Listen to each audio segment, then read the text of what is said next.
Hey, this is Matt McLean. In this short tutorial, I'm going to go over setting up Reaper for mixing and adding a few functions that will be super helpful. So right out of the gate, if you add a track, you can just double click over here and you'll see that it looks like this. Notice that it looks different from a lot of the video tutorials you see out there, including mine, but definitely the ones you see on Kenny Gioia's YouTube channel. That is Reaper Mania, super highly recommended. He has the answers to everything. But a lot of the videos have been out for a few years and they were using the version 6. We're in version 7 here. So I'm going to show you how to set it up so it looks like most of the vids out there. So if you go to options up at the top and then scroll down to themes, pick default 6.0 and it will change the layout a little bit. You'll notice that my pan control is missing and I don't see any track input button. And the reason why is we need to change something else. So go back to options, go back to themes, and we're going to go to theme adjuster. And then under track control panel, if this isn't the showing, you go to these little arrows up at the top and you can scroll over to the track control panel and you'll see that there's some hide buttons showing. If you just click on all these, it'll unhide anything that is hidden and go back. And now I've got my pan knob. Notice when I hover over a button, it'll tell you what it does. And my inputs are over here. So this is kind of cool. This is where you would pick your inputs if you're recording. And there's some other key things that I like to set up too. And that is under File. If you go down to Project Settings, on this page, the one that I would change out of the gate is this one here. And you might want to go with time. The default is beats with position, length, and rate. And what this setting that I've highlighted does is if you drop like a drum loop in that's like 128 beats a minute, and then you change your BPM, which is over here, it will speed the track up. And keep the pitch the same, which can be really cool, but you need to make sure that you drop the track in at the right BPM. Like for example, I think I said 128 beats a minute, so you need to set your BPM to the whatever your loop is first and then stretch it, and that can get pretty wild. So right out of the gate, just so when you change BPM, it doesn't mess with that. I just like to go with time for starters, and then don't worry about the project sample rate. There's another place to change that. But the big one here is on the next tab under media. You actually need to go in and physically type media in here. And what that will do is it'll create a subfolder within your project that saves all of your audio or video or any images that you drop into your Reaper project, and it'll keep it wrapped up with a bow. Otherwise, it's really easy to have your audio scattered all over your computer. You will thank me for that one, and then hit save as default project settings. Then there are a couple of other things that I do like to change here too. And then if you're on a Windows-based system, you can scroll down to the bottom of options and you'll find your preferences. Mac users, it's also under the Reaper thing here. You can go to preferences. It's the same button. So for my Windows friends out here, let's do it this way. So go to preferences, and this is where I like to set my sample rate. So you can request a sample rate. I have it at 48 kilohertz here. My audio device, I'm using ScreenFlow to record this. That's why this is set. That's where you pick your IO. So let's see, let's go to backups. And on this page, this is one you might just want to freeze the video and screenshot this. There are a few things you need to change. Make sure you add these checkboxes where you preserve previous saved versions of the project as a certain type of backup, timestamp them, and then for autosaves, it'll put them in its own directory, and then autosaved projects will also be in a subdirectory. And then I usually set the autosave time for 5 minutes, and you want it when you're not recording. Sometimes it can glitch out your recording if it's auto saving in the background, and then you hit apply. So that is super useful. And then let's see, what was the other big move here? I think that's it right out of the gate. So then you're ready to go. If your mixer isn't showing down here, you can go to View, and then you can pull up the mixer here or hide it. And I use this key command all the time because a lot of times you want more real estate when you're looking at your tracks. You can do Command M, or I think it's Control M on a Windows-based system, and that shows all of your tracks. So let's just add some tracks. You can double click in here to add a bunch of tracks. It's kind of cool. Command M. There we can see our tracks. You can resize this. If you pull up, then it looks a lot like Pro Tools. These are your, let's see, different routing. These are inserts on the top row, and then you can see there's a little gray line here, and these are sends below. But these are where you can add effects, or you can do it with this effect button here. I'm actually going to show you more on that in just a sec. But notice how I'm resizing here.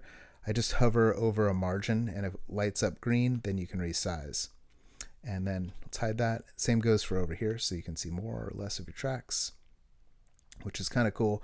You can hold down Command or Control on a Windows-based system, and then pull down on a track if you want to see more of like your waveform, and that'll resize all of them, which is kind of cool. So it'll look like it's just affecting one, but then if you zip it up, it'll do all of them here. Double click, and you can say like, I don't know, kick in, and then to rename your tracks, kick out. If you were tracking here, you can also do something kind of cool where if you select all your tracks, I just did like a shift select on the top one and the bottom one here. And then if you right click on your record button, you can actually assign inputs sequentially.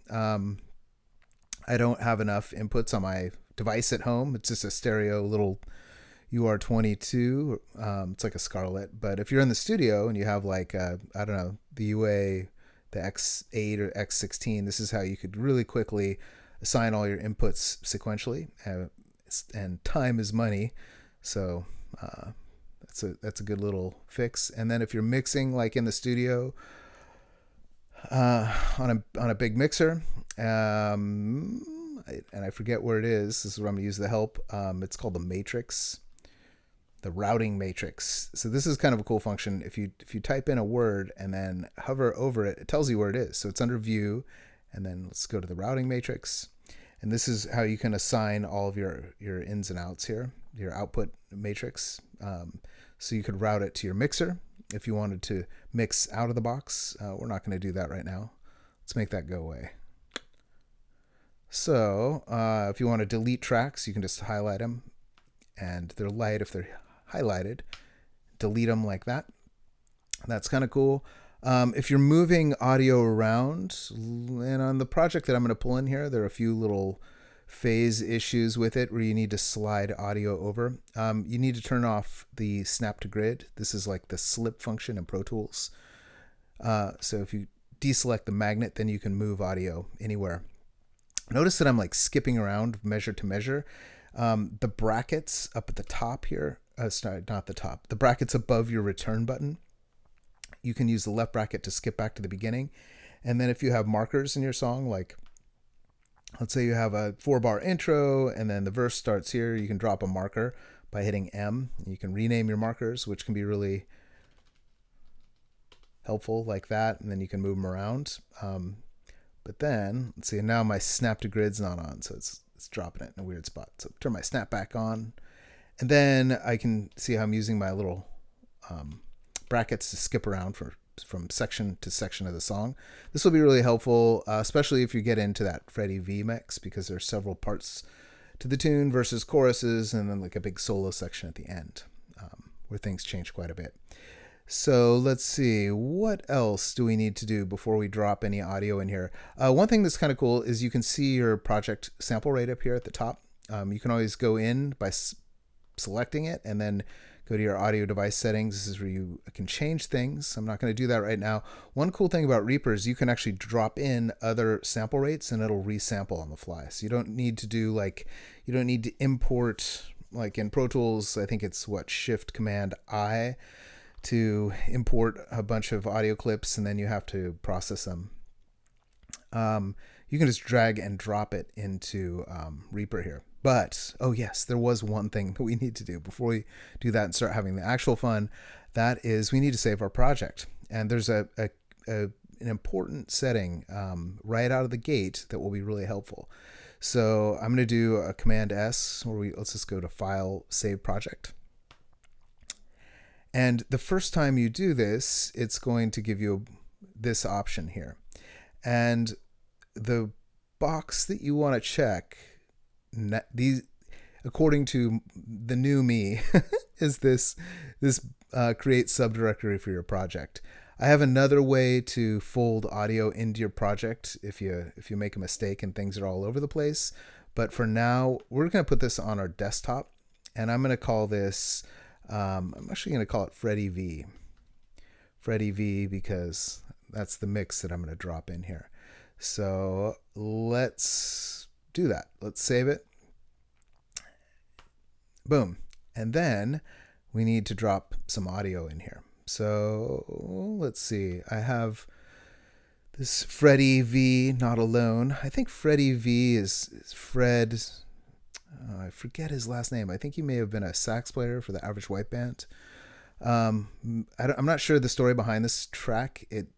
It's not on his album, so maybe it was one that just didn't make the cut. But it's a cool tune, and if you download it from the Cambridge Audio website, it'll come as a zip file. It's pretty big. So double click on that to unzip it into a folder, and then you click into the folder and you'll see all of the WAV files. And pretend you don't see that peaks thing. It'll look like this here. So one of the things you need to do is get this audio into your project, and it's super easy. So all you do is, I'm going to hold down Shift, select the top one, select the bottom one, and then I'm going to drag it into my project here. And then you get this little pop-up, and you want the same time position on separate tracks. So that's the default. Just hit OK. Takes a bit to scan this. And whoop. There we go. Now we've got everything in here. It's analyzing all the waveforms. And then we're ready to start having some fun mixing.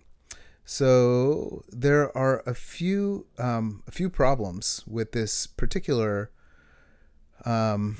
import right out of the gate, and that's the order of your instruments is kind of all over the place. It's got the bass up on top, then background vocals, and then drums somewhere. And I'm actually just going to start with the drums. I'm not going to do the whole mix. I'm just going to show you how to get started. So it looks like after this keyboard, after the keys, it starts with like a floor tom. So I need to organize these a wee bit. Find my kick drums. So one way, just really quick. Oh, here's a kick. The kick in and the kick out. I'm going to start with kick in up at the top, and then you can drag it. Just grab the track and like literally drag it up to reorganize things. Now my keys are out of whack here. So kick in, kick out, floor toms, hi-hats. There's a snare drum somewhere. Yeah, snare drum way down here. I'm going to drag that up. Let's see. Kick in, kick out. Okay, there's my snare. I don't think it's a snare top, bottom, just a single snare. But what I want to do is put all these drums in a folder, so I can mute the folder and solo the folder, because I'm going to start with the drums right out of the gate. So to do the foldering trick, you just click on the last track of whatever you were working on up above. In this case, it's the keys. And then you just go to track, insert new track, and it'll be a blank track here. And I'm just going to call this drum folder. Rename it. And then you hover over this little folder icon here, and it bumps everything down below it into that folder, which is super duper useful. And one of the cool things about this is not only can you solo it or change the overall volume, but you can actually add global effects that are global to whatever's in the folder. It's kind of like an easy way to set up a drum bus. Instead of setting up the whole drum bus, you just drop them into a folder, throw some effects on it using this little effects button, and you're off to the races. So this needs some further cleaning because it looks like there's a lead vocals in here. So these two, I'm going to shift. There's 3 lead vocals. I need to move these out of my folder. So I'm just going to drag these up here. I'm going to actually drag my drum folder up to the top. So now I've got my drums up at the top, and then the bass. Then I got some background vocals. It's heading in the right direction. So now I've got guitars. I think my lead vocals, they're important. I don't want them to feel left out. Maybe I'll put them after the bass. I'm just gonna work really quickly here with the drums and then the bass, and then maybe add a vocal in here.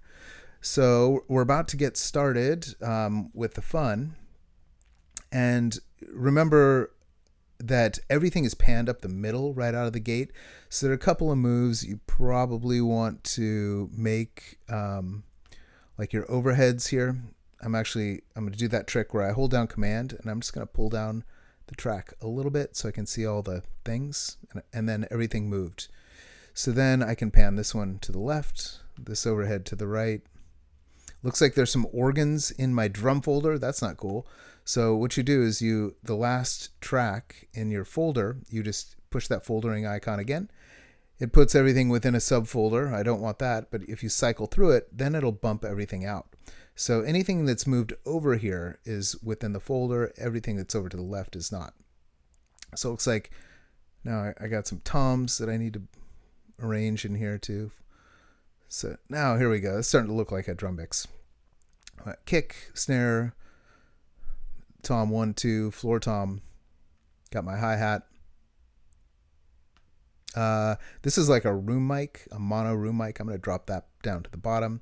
Got my overheads panned, and let's see if we have any music. So I'm going to use the bracket to go to the beginning of the song here.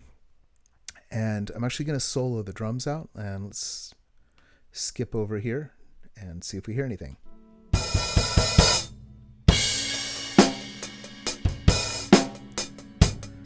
So you can pull the track volume down here if it's clipping. I'm going to get in and set these volumes when I actually do the mix here.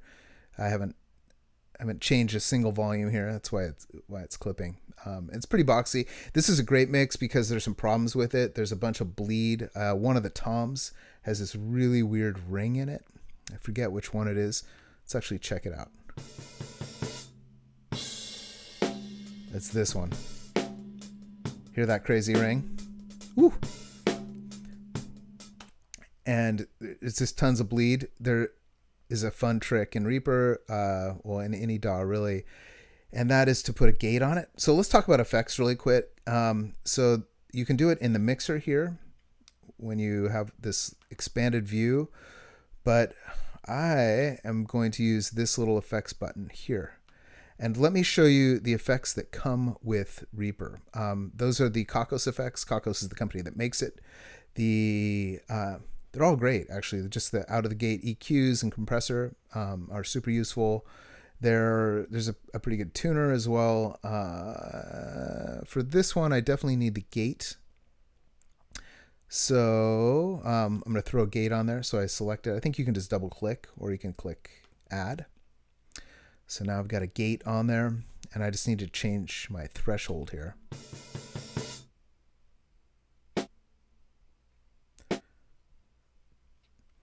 And then you can see there are only a couple little fills. Here's one of them. I think there's some like look ahead. I usually set this around 25 milliseconds. And then let's hear the fill. And then you need to slow the release down. It's way too... Okay, so there's a little bit of bleed, but that cleaned that up a whole bunch. You'll thank me for that one later. I'm not going to gate all of them right now. You can, or you can get in and you can chop things up if you want to get really clinical. Let me show you how to do that really quick. For example, on that track, here's the fill. You can hit S, boop, and then you can move the split point like this. This is just like Logic or Pro Tools. You can do little crossfades, the upper right and left corners. If you hover over it, it'll do this red line. That's awesome. That's default right out of the gate. If you slide one piece of audio on top of another, it'll crossfade them. So you can get really clinical with stuff like that, or you can just say, I don't need that, and delete it. And then you can see where the fills are. So, this is the kind of thing you'd maybe pay an intern to do for free. Or maybe take 10 minutes and chop it out yourself, or use that gate. Okay, so there's the drums. I'm not going to get into too much about like which effects to use and how. That's like really another tutorial, but let me show you kind of a cool thing right out of the gate. And that is like, for example, a classic move is maybe for your overheads. You might want a low pass filter. No, a high pass filter. Always get those confused. So let's say we want an EQ. So we click this EQ. We're going to put some sort of high pass filter on here. Low shelf. You can see why I get them confused. And then, I might compress them. So I'm going to put a compressor on here. Recompress. I'm going to say, here's a pretty default setting here. Maybe for these, slow my attack time down a little bit, go to 4:1 ratio. And then maybe for my overheads, I want to sort of brighten up the cymbals. So maybe I'll put a little bit of additive EQ after it, sort of boost over 10K a little bit. Okay, and I just made those moves for one overhead. Well, how do I duplicate it for the other overhead?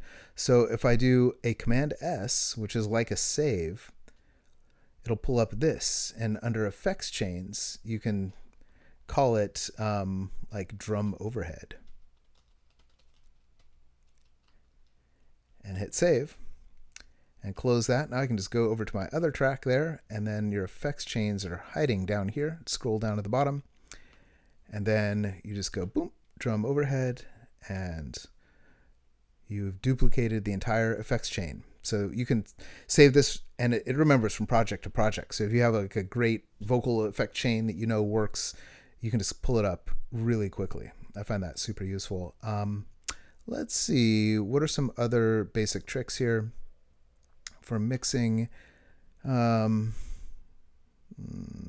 Forget. Oh, in this project, I know there's definitely some phase issues that's where you can go in and like, and I forget if it was maybe the snare. You have to like align the snare bleed with the kick. So I'm just gonna zoom in on these waveforms, and you can kind of see like here's the bleed between the two. See, because the snare mic is right up on it, and the kick out is kind of out in front. So this is where you might, oops, and I have both of them selected. Let's undo that. This is where you might want to select this one and move it over a few milliseconds. Let's see if I got those aligned. And maybe move it over just a wee bit more. And then it looks like I've got my waveforms aligned. And let's solo those out. So that's one trick for aligning the phase of your tracks. And again, to do that, you need to have your little snap disabled. Oh, so let's talk about some other effects here. So I'm going to pull up my mixer, and after you have a good mix together, you might want to throw some things on the master track. And this is here by default. It's not like Pro Tools where you have to set it up. Everything is routed to it by default. So you can put effects on the, like, basically bus effects, master bus effects on here.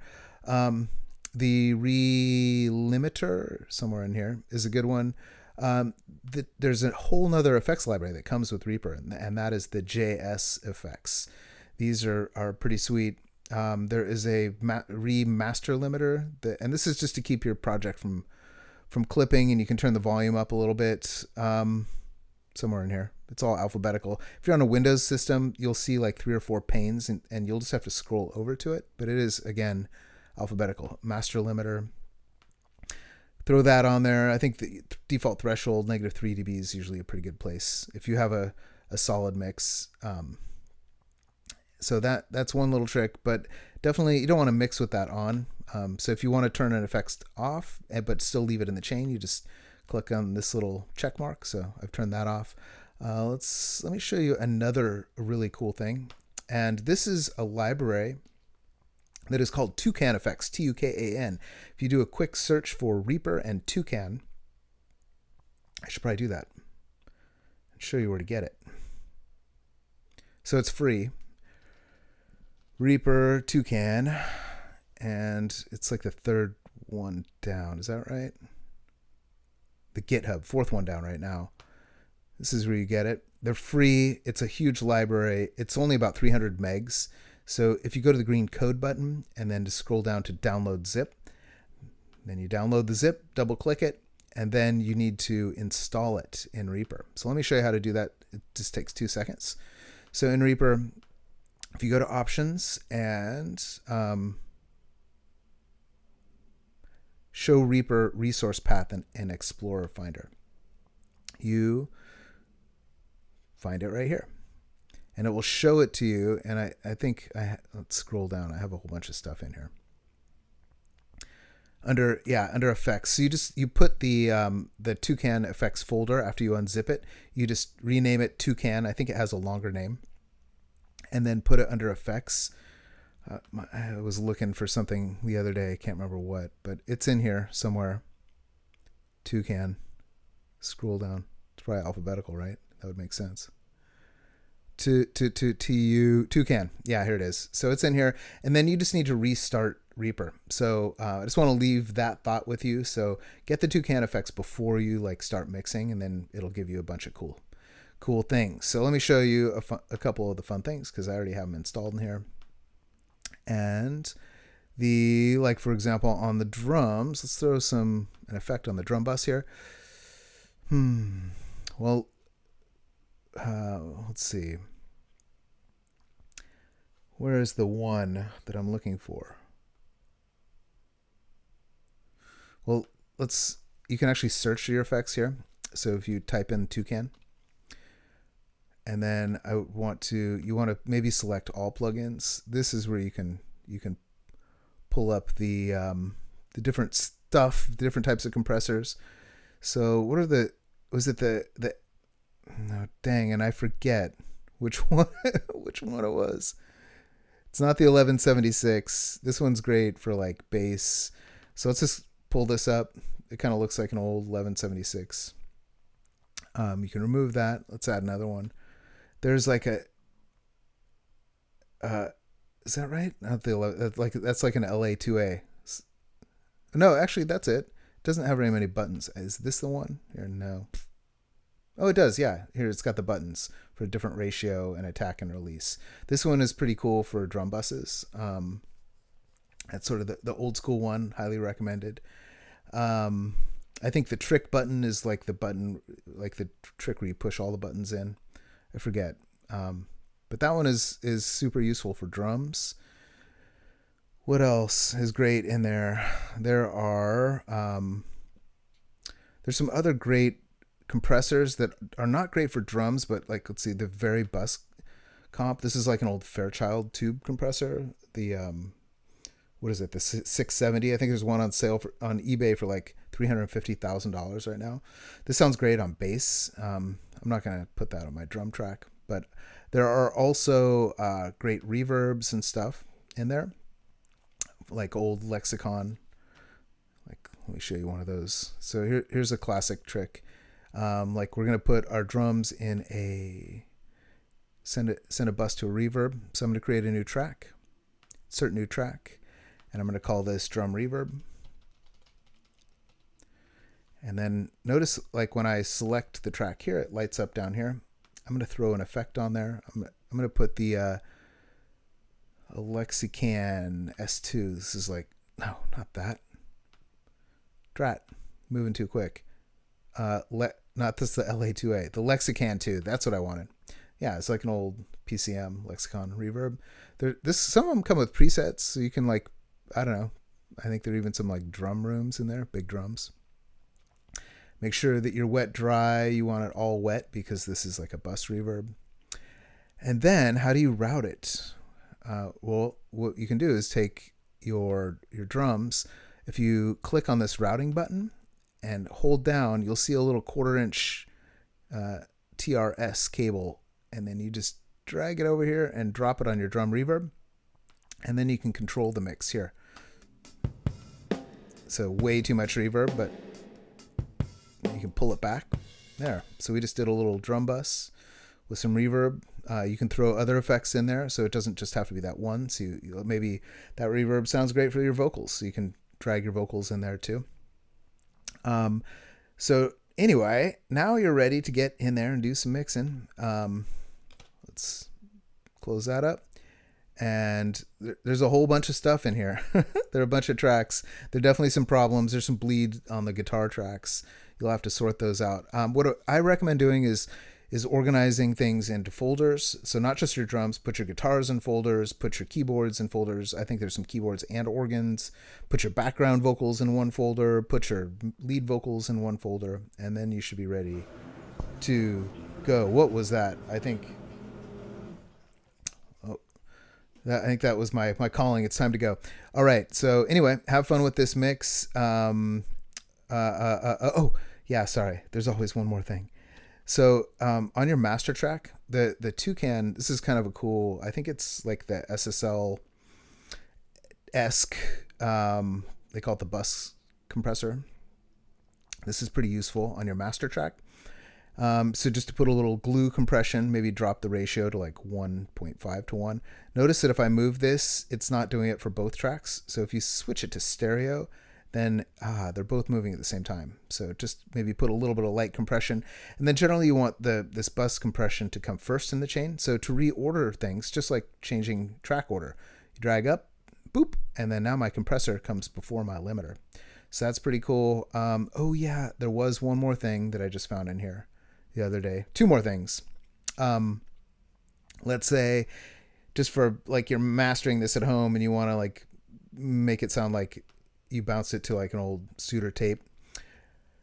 There's a cool tape thing down here under Tape Recorder S2, and they've updated this recently. I just saw a tutorial about this. So I'm going to put this in front of my master limiter, and the tape A was what it used to come with. It was pretty gritty. It was good for lo-fi stuff, but if you go switch over to tape B, it's more like a mastering quality tape. You can change the speed of it, but for mastering stuff, you probably want this faster. And then the tape A, there's two different tape types. The tape B is really extended high and low end, which might work good, but be careful with that one. But the tape A one is pretty slick. You can turn the denoiser up or down. You can hear the hiss in there right now. So you can, maybe you want hiss, maybe you don't.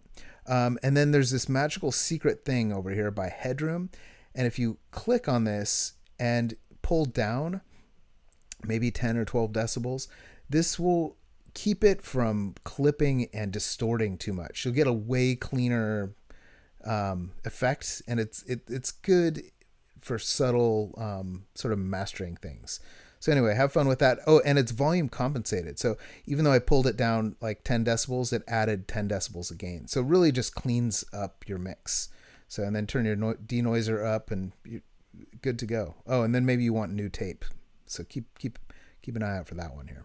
You don't want an old worn out tape on that. And then here, there's one more thing just because I get all excited about this that is pretty cool. Let's say on your vocal, here's like just even a background vocal. There's another Tukan thing. And it's a channel strip. Where is it?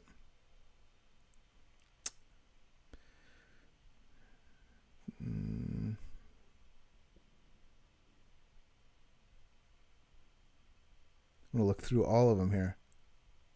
Oh yeah, this one. I think it's some channel. Here we go. Yeah, it's like an SSL channel strip. And it's got like desk noise, like super fussy, interesting things that I haven't been played with in saturation. But you could just use this single plugin on a track if you need like a gate like that drum. Has a great compressor, just like the SSL compressor with your buttons and attack and release times and threshold. The EQ is pretty cool. It's just like an SSL compressor. And then you can change the order of it. Like maybe you want your EQ to come in front of the compressor. So from this drop down, it tells you the order. So you can say gate EQ compressor, whoot, and then it switches the order of those. So if you're just doing like a high pass filter on like your overheads, that's where you maybe put this first in the chain. So anyway, yeah, have fun with this. I've only just started to have fun with that one, but the Tukan effects are super great.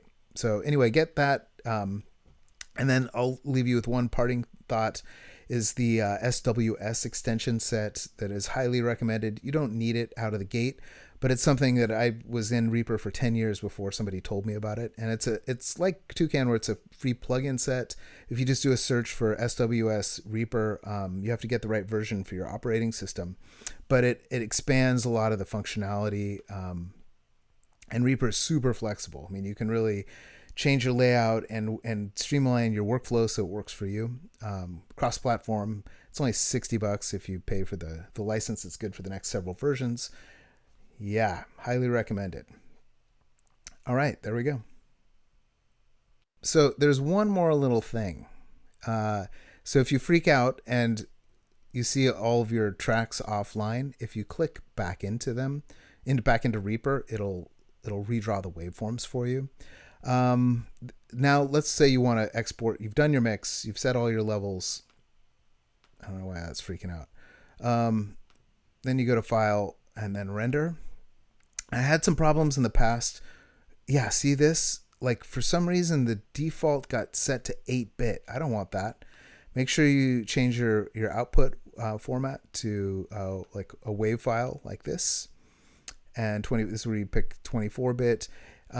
This is your master mix, and then you can select your entire project, or you could like swipe the time. Here, let me show you how to do that right now. Like here's your project.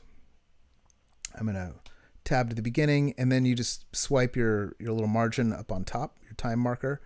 See that time marker? I just want that one song, and then like let's say you had like 5 songs in a project. This is how you could export them individually.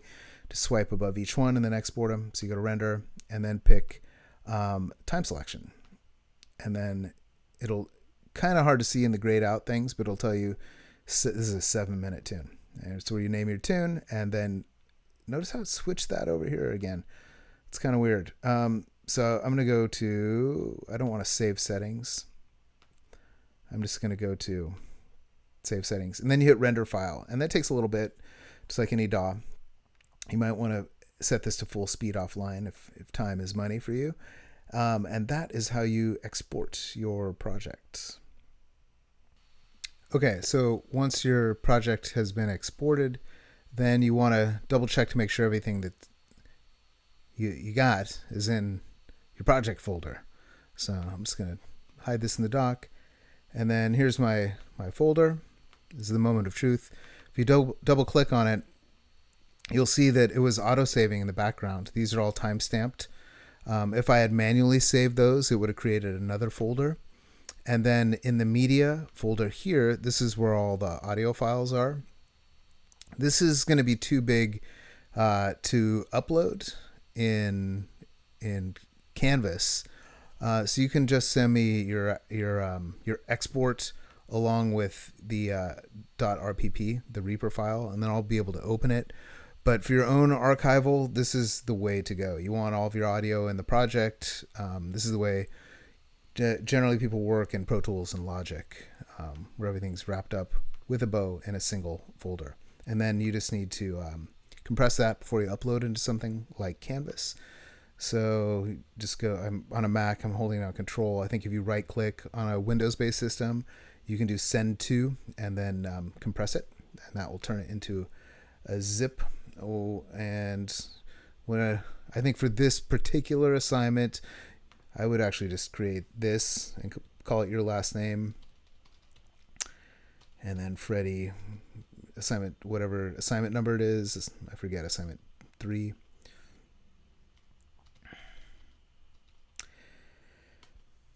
And then you can just put your exported, your render, which I haven't done just for the sake of time, and your freddyv.rpp. And then make sure you save, and make sure you save these here. So I would just, to get that over there, just do like an option drag. Boop. So you have a copy in both places. One here, it's still there, and then you got your RPP, and then there would be a mix in here too. All right, that's it.